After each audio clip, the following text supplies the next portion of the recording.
کبھی مرشد کامل کے سامنے بیٹھ کر لوگ اللہ اللہ کرتے تھے تو لگتا یہ تھا کہ یہ یہاں ہیں ہی نہیں، یہ تو کہیں اور چلے گئے ہیں، یہاں موجود ہی نہیں۔ لیکن اب وہ موج نہیں، وہ شوق نہیں، وہ درد نہیں، وہ ذیل نہیں۔ اقبال تڑپ کے کہا کرتے تھے خیرت کی گتھیاں سلجھا چکا ہوں، یا رب مجھے صاحب جنوں کر دے، اللہ مہربانی فرما، وہ کیفیت دے، وہ سرور دے۔ زندگی میں اگر اطمینان چاہتے ہو تو کبھی کبھی سب کچھ بھول کے نا تو مست ہو جایا کرو رب کی یاد میں۔ کبھی کبھی چھوڑ دیں دنیا، چھوڑیں یار موبائل، کسی وقت کریں اس کو بند، چھوڑیں اس بات کا خیال کہ فلانے نے سلوٹ کیا ہے کہ نہیں کی، چھوڑیں۔ حضرت باجزید بستامی رحمت اللہ تعالیٰ علیہ فرماتے میں نے اعتکاف کبھی اپنی مسجد میں نہیں کیا، یہ کہ سارے ہی ہاتھ چومنے والے، سارے ہی پیار کرنے والے۔ فرماتے میں جب اعتکاف کرتا تھا تو میں بستام سے دور نکل جاتا تھا جہاں کوئی مجھے جاننے والا نہ ہو۔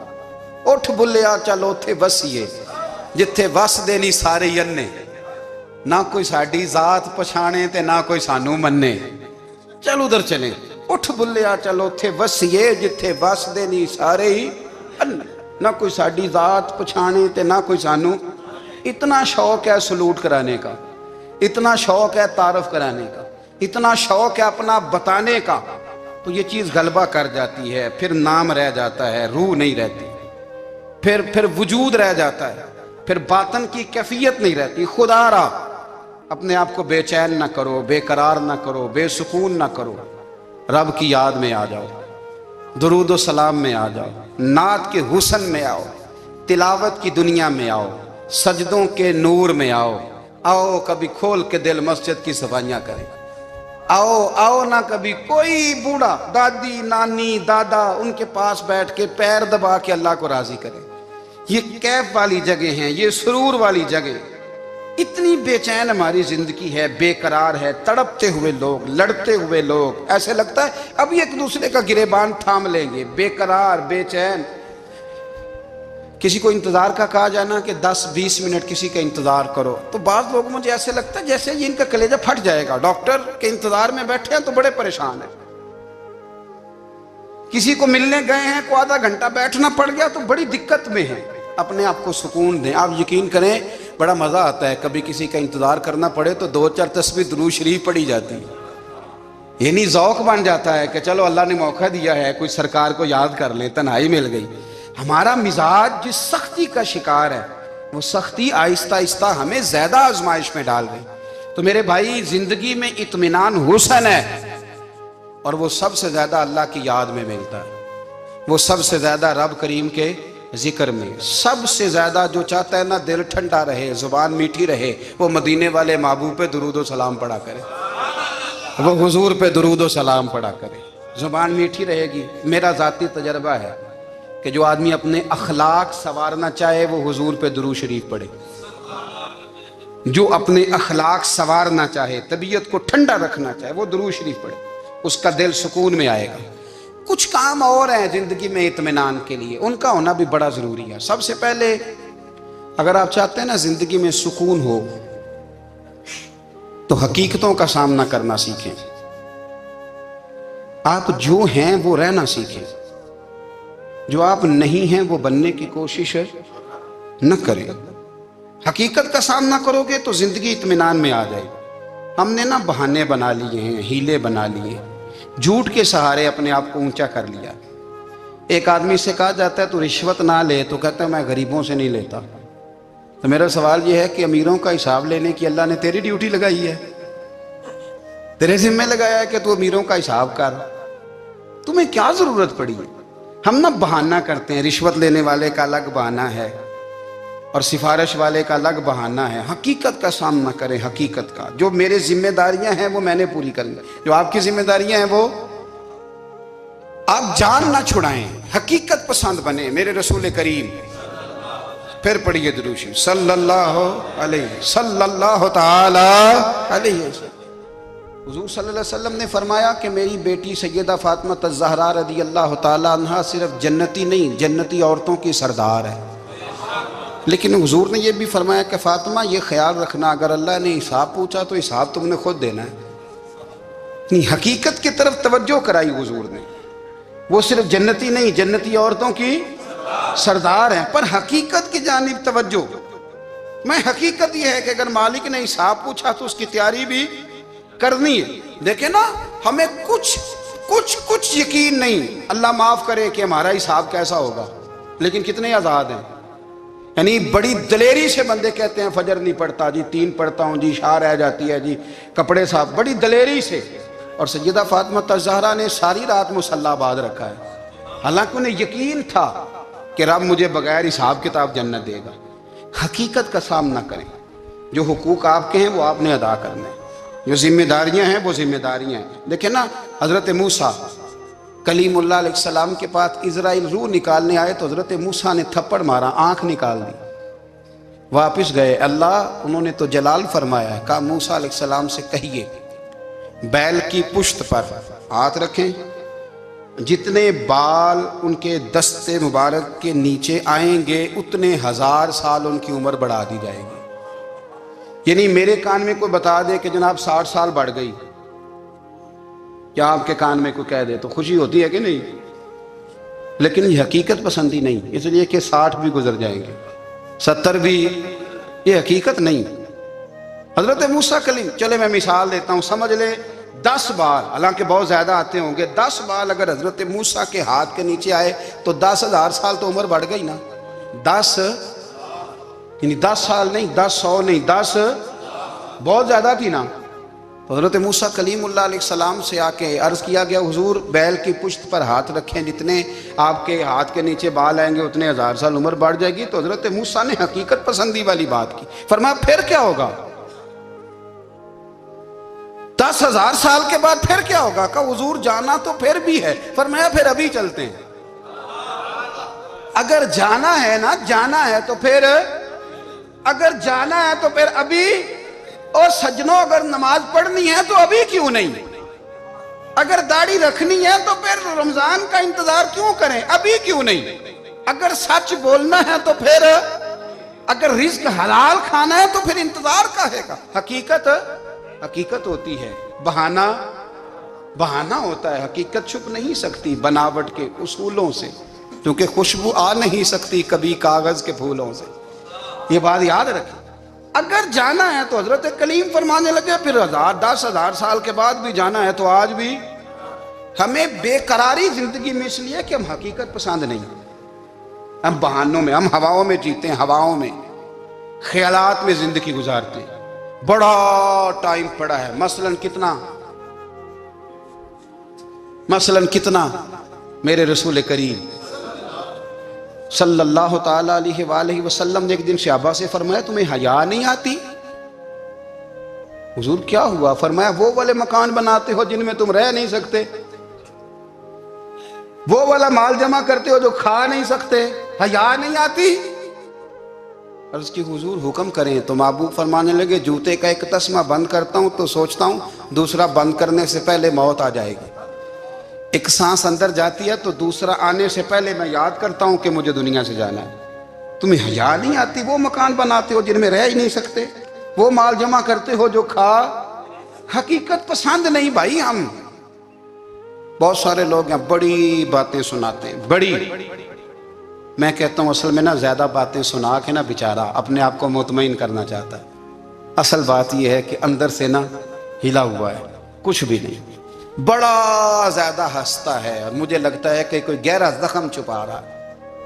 اس لیے ملمہ سازی، حقیقت پسند بنو، حقیقت پسند۔ یاد رکھنا، من ترک صلاۃ متعمدا فقد کفر، میرے رسول نے حقیقت بیان کی، فرمایا جس نے ایک نماز بھی جان بوجھ کے چھوڑی اس نے رب کے رب ہونے کا انکار کیا، اس نے کفران نعمت کیا۔ یہ حقیقت ہے، کوئی کلیریفیکیشن نہیں، کوئی وضاحت نہیں۔ جو نماز نہیں پڑھتا، جھوٹ بولتا ہے، غلط بیانی کرتا ہے، جو شخص رزق حرام کما کے کہتا ہے کہ اس کے بغیر گزارا نہیں چلتا، وہ جھوٹ بولتا ہے۔ اس لیے کہ رب فرماتا ہے جب تجھے پیدا کیا ہے تو تیرا رزق میرے ذمہ ہے۔ اللہ فرماتا ہے کہ لا یکلف اللہ نفسا الا وسعہا، میں کسی پر وہ بوجھ نہیں ڈالتا جو اٹھا نہ سکے۔ نماز فرض کیا اس کا مطلب ہے ہم پڑھنے کے قابل ہیں، اس نے ہمارے ذمہ داریاں لگائی ہیں تو مطلب یہ ہے کہ ہم ذمہ داریاں ادا کرنے کے قابل ہیں، ورنہ وہ کہتا ہے میں وہ بوجھ ڈالتا ہی نہیں جو تجھ سے اٹھایا نہ جائے۔ اگر چاہتے ہو کہ زندگی میں اطمینان ملے تو خدا را حقیقت پسندوں والی زندگی گزارو. یہ فضاؤں میں زندہ رہنا، ہواؤں میں اللہ بڑا معاف کرنے والا ہے، اللہ بڑا کریم ہے، معاف کر دے گا، تو بھئی یہ بات صحابہ کو بھی پتا تھی، یہ اہل بیت کو بھی خبر تھی، تو وہ تو ایک ایک بات کا لحاظ کرتے تھے. یہ غوث اعظم کو بھی پتا تھی، یہ ان کے والد کو بھی پتا تھی، جنہوں نے کسی کا ایک سیب کھا لیا تھا تو 12 سال اس کے گھر میں نوکری کرتے رہے. انہیں نہیں پتا تھا اللہ بڑا کریم ہے، معاف کر دے گا، ایک سیب ہی ہے نا. تو حقیقت پسندی آپ کو سکون دے گی. اور اگر آپ نے اپنے آپ کو غیر مطمئن کیا ہوا ہے، بات کچھ اور ہے، اور آپ نے اپنے آپ کو ڈال کسی اور طرف لیا ہے، تو پھر آپ کو سکون مل سکتا؟ سکون حقیقت پسندی میں، اصل میں سکون ہوتا ہے، اداکاری میں سکون نہیں ہوتا. تیسری بات سنیں، اگر آپ چاہتے ہیں زندگی میں مطمئن رہیں تو دنیا داروں سے امیدیں توڑ دیں، اللہ اور اس کے رسول سے امید وابستہ کریں، اولیاء اللہ سے امیدیں وابستہ کریں، صحابہ اور اہل بیت سے امیدیں، اللہ اور اللہ والوں سے امیدیں، دنیا داروں سے امیدیں. آپ کو پتہ ہے دنیا دار کی تباہی کب ہوتی ہے؟ جب انہیں خوش آمدی مل جاتا ہے. چودھری کا بیڑا اس وقت غرق ہوتا ہے جب اسے چودھری کہنے والے زیادہ ہو جاتے ہیں. سیٹھ صاحب اور نواب صاحب بیچارے تباہ تب ہوتے ہیں بھولے پن میں، جب ان کے دائیں بائیں ریلا ہوتا ہے سیٹھ صاحب کہنے کا. لوگ انہیں کھانا چاہتے ہیں، پیار ان کا نہیں ہوتا، ان کی جیب کا ہوتا ہے. محبت ان سے نہیں ہوتی، ان کی کرسی سے ہوتی ہے. ضروریات کا پیار ہوتا ہے، تباہ کر دیا جاتا ہے.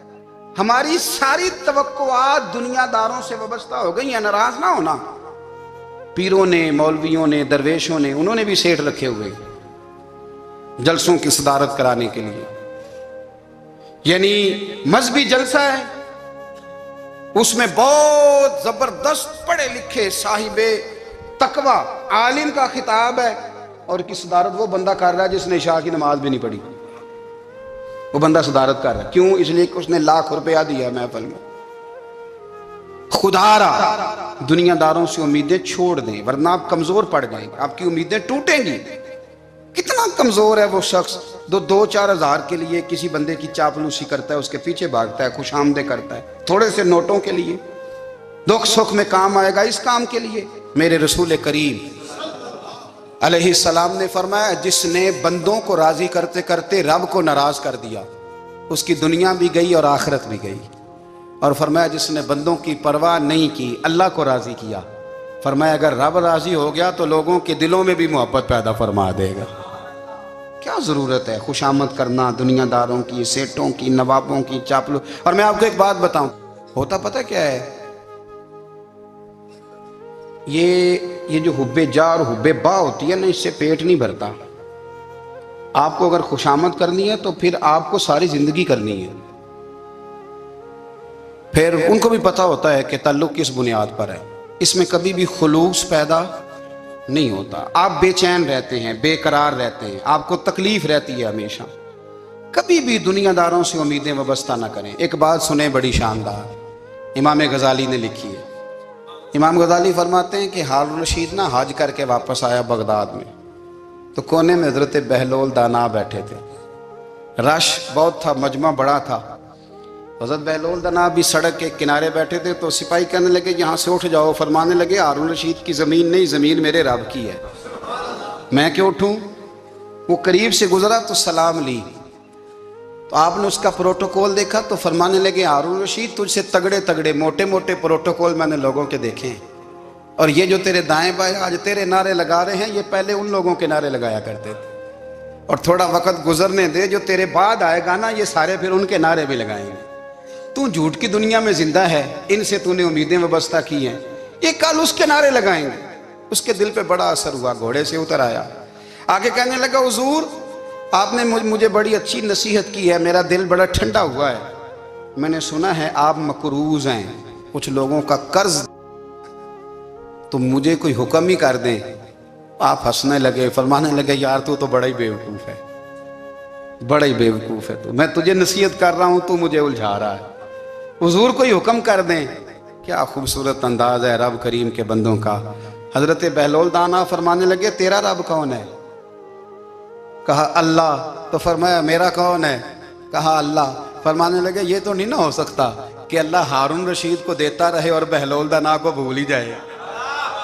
یہ تو نہیں نہ ہو سکتا کہ ہارون رشید کو دیتا رہے اور بہلول دانا کو بھول جائے۔ فرمایا اس کا دل، اس کا ارادہ ہوا، ارادہ قدرت ہوا کہ بہلول مقروض رہنا چاہیے، تو اگر رب مجھے رکھنا چاہتا ہے، دکھ قبول محمد بخشا راضی رہن پیارے، اگر وہ چاہتا ہے میں مقروض رہوں تو میں بھی چاہتا ہوں کہ میں مقروض ہی رہوں۔ یہ تو نہیں نہ ہو سکتا کہ تجھے دے اور مجھے نہ دے۔ فرمایا میری تجھ سے کوئی امید نہیں، مجھے جب بھی دے گا میرا رب بھی دے گا، اور وہ دے گا تو پھر انشاءاللہ خزانے کھول کے دے گا۔ دنیا داروں سے امیدیں وابستہ کرنا، لوگوں کے پیچھے، یہ چھوڑ دیں، آپ بے چین رہیں گے، بے قرار رہیں گے۔ اللہ والوں سے ضرور امیدیں وابستہ کریں، اس لیے کہ ان کے پاس جو کچھ ہوتا ہے وہ دراصل رب کا ہی ہوتا ہے۔ لیکن سیٹھوں سے، نوابوں سے، سیاستدانوں سے باز آ جائیں، ہماری بڑی امیدیں وابستہ ہیں۔ میں اکثر کہتا ہوں جتنے پھیرے نوکری کے لیے دنیا دار کے دروازے پہ لگائے ہیں نا، اس سے کم دفعہ مسجد میں نفل پڑے ہوتے تو رب اتنی بڑی مہربانی فرما دیتا۔ تیسری بات یہ یاد رکھیں، اگر سکون لینا چاہتے ہیں نا، اگر سکون لینا چاہتے ہو نا، تو لوگوں کو ڈسکس کرنا بند کر دو۔ کس کو اللہ نے کتنے پیسے دیے ہیں وہ جانے اور اللہ جانے، کس کو اللہ نے کتنی گاڑیاں دی ہیں وہ جانے، اور لوگوں کو ڈسکس کرنا جی۔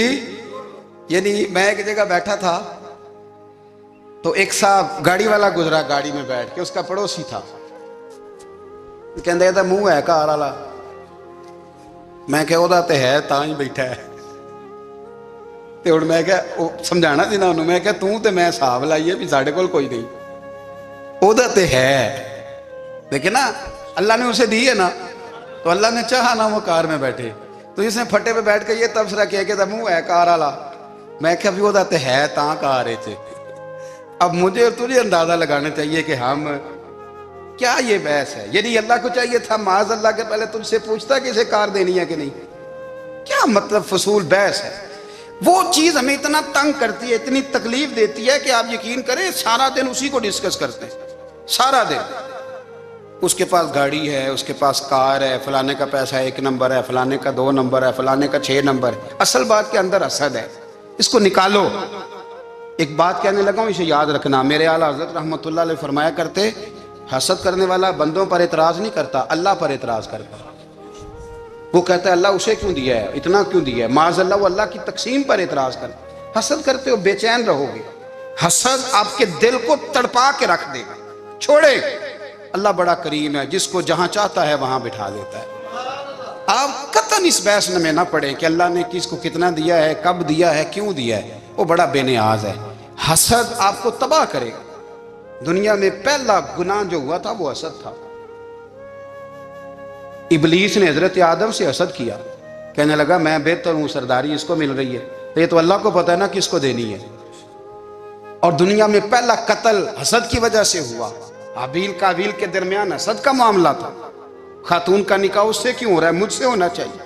حسد تباہی کرتا۔ آپ یقین کریں، یعنی دکاندار کے سامنے دوسری دکان پڑتی ہے اور پریشان ہو جاتا ہے، وہ کہتا ہے میرا کیا بنے گا، لا حول ولا قوت الا باللہ العلی العظیم۔ یعنی تیرا کیا خیال ہے کہ تیرے حصے کی روٹی وہ کھا جائے گا؟ اتنا چھوٹا دل، یعنی تیرا موقف یہ ہے کہ تیرے حصے کا نصیب اس تک چلا جائے گا، یہ تیری خواہش ہے؟ ایک دوسرے کی کمزوریاں بیان کرنا، اس کا تو مال ہی ناقص ہے جی، اس کے تو پاس ہی کچھ نہیں، یہ تو کمزور لوگوں کا طریقہ ہے۔ میرے رسول کریم علیہ السلام گزر رہے تھے، پت جھڑ کا موسم تھا، خزاں کا موسم تھا، درختوں کے پتے جھڑ رہے تھے، صحابہ کو ساتھ لے کے حضور گزرے اور ایک درخت کی ٹہنی کو پکڑ کے حضور نے ہلایا۔ صحابہ فرماتے ہیں کہ چھم چھم اس کے پتے گرے، زمین پر ڈھیر لگ گیا۔ حضور نے فرمایا دیکھا تم نے کیا ہوا؟ حضور ہاں۔ فرمایا کتنی تیزی سے پتے جھڑے ہیں، صرف تنا رہ گیا ہے اور خالی ٹہنیاں رہ گئی ہیں، کوئی حسن بچا ہے؟ حضور نہیں۔ تو نبی کریم فرمانے لگے جو حسد کرتا ہے نا اس کی نیکیاں بھی اسی طرح جھڑ جاتی ہیں، اسی طرح۔ اور ایک جگہ حضور فرمانے لگے جس طرح راکھ لکڑی کو آگ کھا جاتی ہے، جس طرح لکڑی کو آگ جب آگ کھا جائے تو پھر لکڑی کو لکڑی نہیں کہا جاتا، راکھ کہا جاتا ہے، کوئلہ کہا جاتا ہے، اس کی اصل باقی یعنی اسے کھائی جاتی ہے۔ تو حضور علیہ الصلوۃ والسلام فرمانے لگے جس طرح آگ لکڑی کو کھا جاتی ہے، فرمایا اسی طرح حسد نیکیوں کو کھا جاتا ہے، نیکیاں رہتی نہیں۔ حسد کرنے والے کے پاس نیکیاں یعنی ان کی اصل شکل موجود، کبھی بھی حسد نہیں کریں۔ اللہ کی تقسیم ہے، جس کو چاہے جب چاہے جتنا چاہے عطا کرے۔ اور چوتھی بات میرے بھائی، کبھی بھی بغض نہ پیدا کریں۔ بغض والے لوگ بے سکون رہتے ہیں۔ بہت ساری کمزوریاں ہمارے اندر ہوتی ہیں نا، پھر اللہ ہماری روزی تو نہیں نہ بند فرماتا، یہ تو نہیں کہتا کہ زمین سے نکل جاؤ۔ اگر یہی والا معاملہ ہو جو ہمارا ہے کہ شادی پہ اس نے میرے ساتھ برا سلوک کیا تھا، اب ساری زندگی بغض رکھنا ہے، اگر یہی معاملہ فرشتے اللہ کی بارگاہ میں کہیں کہ یا اللہ اس نے فلانے دن شراب پی تھی، اب اس کو زمین میں نہیں رہنے دینا، نظام زندگی چلے گا؟ تو اگر اللہ ہمیں معاف کرتا ہے تو ہم بندوں کو معاف کیوں نہیں کرتے؟ آپ یقین کریں اتنی لمبی عداوتیں، اتنا لمبا حسد، اتنا لمبا بغض، اتنا لمبا حدیث میں نے پڑھی، میں حیران رہ گیا۔ میرے نبی کریم علیہ الصلوۃ والسلام نے فرمایا اپنی بیوی سے کبھی بغض نہ رکھنا، اگر اس کی ایک بات ناپسند ہو تو اسے چھوڑ کے وہ بات دیکھو جو تمہیں پسند ہے۔ میں اس حدیث کو پڑھ کے سوچنے لگا کہ کیا بیوی کا بھی بغض رکھتے ہیں لوگ؟ اب حضور نے کہا ہے تو اس کا مطلب ہے لوگ بیوی کا بغض بھی رکھتے ہیں۔ اب اس پر استدلال کر کے مجھے کہنا پڑے گا کہ سسرال والوں کا بغض بھی رکھتے ہیں، کہنا پڑے گا کہ بھائی کے سسرال والوں سے بھی بغض رکھتے۔ اس حدیث کی روشنی میں سمجھا کہ لوگ بھابھی کا بغض بھی رکھتے ہیں، بغض، ورنہ عادتیں تو ہماری بھی کئی بری ہوتی ہیں۔ اگر عادات ایک وجہ بنے اختلاف کی تو عادتیں تو ہماری بھی کئی بری ہیں، لیکن ہم اپنی بری عادتوں سمیت اپنے آپ سے پیار کرتے ہیں، اور سامنے والے کی ایک بھی عادت بری ہو تو اس سے بغض رکھتے ہیں۔ بغض نہ پیدا کریں۔ میرے نبی پاک علیہ الصلوۃ والسلام نے فرمایا کچھ چیزیں تمہارے دین کو مونڈ ڈالیں گی، تباہ کر دیں گی، کاٹ دیں گی۔ حضور کون سی؟ فرمایا حسد، تکبر اور بغض، یہ تمہارے دین کو تباہ کر دیں۔ ہم بے چین اس لیے ہیں کہ ہم نے بہت سارے لوگوں کا بغض پالا ہوا ہے، اور ہر فیلڈ میں سیاستدان نے سیاستدان کا، ذاتیات پر اتر کے بات کرتے ہیں، معزز ترین لوگ، تاجر نے تاجر کا، اللہ ماشاءاللہ بعض جگہ پہ اہل علم بھی ایک دوسرے سے عداوت رکھتے ہیں۔ خدا را دل رب کریم کے آنے کا ٹھکانہ ہے، یہ صاف ہوگا تو اس میں رب رسول کے جلوے ہوں گے، اگر اس میں عداوت ہو، اس میں بغض ہو، اس میں کینہ ہو، نفاق ہو۔ سنیں میرے رسول کریم حضرت ابوبکر صدیق رضی اللہ تعالیٰ عنہ کہتے ہیں میں رو ہی پڑا۔ مکہ فتح ہوا نا تو اکرمہ بن ابو جہل نے پیغام بھیجا کہ میں نا کلمہ پڑھنے کے لیے آ رہا ہوں۔ بات لمبی ہے، میں موضوع پہ رہنا چاہتا ہوں۔ کہتے ہیں جب وہ آنے لگا نا تو نبی پاک نے ہم سب کو بلایا، ہم حاضر خدمت ہوئے تو حضور فرمانے لگے کہ اس کے باپ نے نا بڑا ظلم کیا ہے ہمارے ساتھ، ابو جہل نے بڑا ستایا ہے، بڑی تکلیف دی ہے۔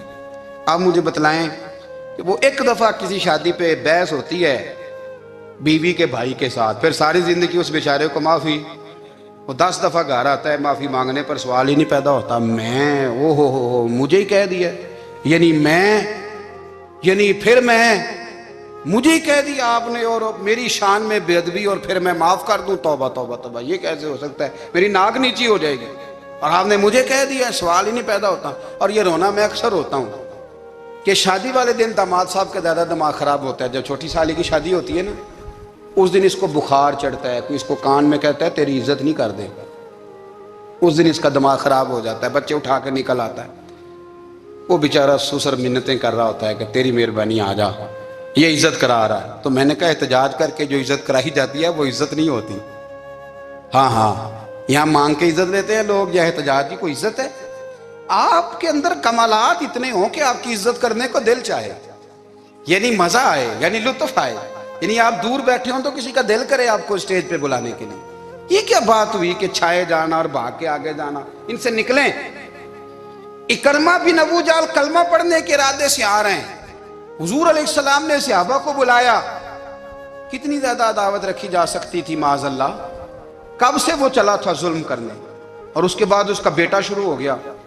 کتنی باتیں تھیں جو ناقابل معافی تھیں، پر کریم رسول نے ہمیں بتلایا ہے کہ سکون والی زندگی کہتے کس کو ہے. جب سب لوگ جمع ہو گئے تو حضور نے فرمایا بھئی وہ کلمہ پڑھنے آ رہا ہے، اس کے باپ نے ظلم بڑے کیے ہیں، پر میری نصیحت یہ ہے کہ اس کے سامنے اس کے باپ کو برا نہ کہے. خبردار کوئی اس کے سامنے کوئی بات نہ کرے. اب وہ کلمہ پڑھنے آ رہا ہے، مطیع ہو کے آ رہا ہے، بان کے آ رہا ہے. کہتے ہیں اللہ کے رسول نے نا کافی دیر تک خطبہ دیا، بریفنگ دی، بات سمجھائی. جناب صدیق اکبر کہتے ہیں میں رو پڑا. ایک صحابی مجھے کہنے لگے تمہیں کیا ہوا؟ تو میں نے کہا میں مصطفیٰ کی رحمت پہ رو رہا ہوں. دیکھو کن کے لیے حضور گراؤنڈ بنا رہے ہیں، دیکھو کن کے لیے حضور تیاری کر رہے ہیں، جنہوں نے ساری زندگی دشمنی کی. خدا را یہ اندر سے عداوتیں نکال پھینکو. او بھائی اتنا تو لمبا ٹائم ہی کوئی نہیں، اتنا تو وقت ہی کوئی نہیں، اس کو صاف رکھو. بندہ کوئی کر بھی گیا تو کوئی حرج نہیں. چنگی مندی سجنا کولوں 100 واری ہو جاندی، یار یاراں دا گلا نہیں کر دے. اصل پریت یار یاراں دا جڑا گلا کردا جے یار نہیں جی ہوندا. ہاں پکی بات، پکی پیڑی. میرا ایک سنگی مجھے آ کے آنے لگا فلانی جگہ بندہ یہ بات کر رہا تھا. میں کہ تو اوتھے ہی سے سوندا سے تم ہی نال ہی سے. میرا تو سجن بات سن ہی نہیں سکتا.